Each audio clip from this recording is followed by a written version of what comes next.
సంతోషంలో ఉన్నప్పుడు చెయ్యి వందించడం గొప్ప విషయం కాదు.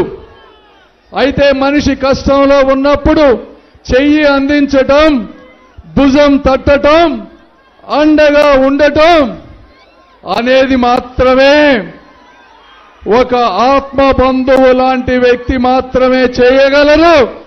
అలాంటి ఆత్మ బంధువు నీతి నిజాయితీకి నిజమైన సంతకం, ఒక మానవత్వానికి మానవ రూపం మన పవన్ కళ్యాణ్ గారు, నా అభిమాన నాయకులు. ఈ రోజు ఒక్క ఛాన్స్ అని జగన్మోహన్ రెడ్డి గారికి మనం అధికారం ఇస్తే రాజధాని లేదు, పోలవరం లేదు, ఒక ఇండస్ట్రీ లేదు, ఒక ఉద్యోగం లేదు, ఉన్న ఉద్యోగానికి జీతం లేదు, తాగటానికి నీరు లేదు, ఆస్తికి భద్రత లేదు, బతుకుకి భరోసా లేకుండా ఈరోజు మన జీవితాల్ని చిన్న భిన్నం చేస్తా ఉన్నారు. మరి ఈరోజు ఇద్దరు వ్యక్తులు ఇక్కడ పోటీ చేస్తా ఉన్నారు, ఒకరు ఎమ్మెల్యేగా, ఒకరు ఎంపీగా. వాళ్ళిద్దరూ చెప్తా ఉన్నారు, ఎక్కువ కులం గురించి మాట్లాడుతూ ఉన్నారు.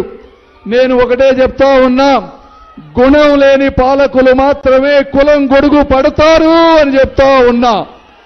మానవత్వం లేని నాయకులు మాత్రమే మతాల మధ్య చిచ్చు పెట్టి రెచ్చగొడతారు అని మీ అందరికీ నేను తెలియజేసుకుంటా ఉన్నా. మీరందరూ ఆలోచించండి.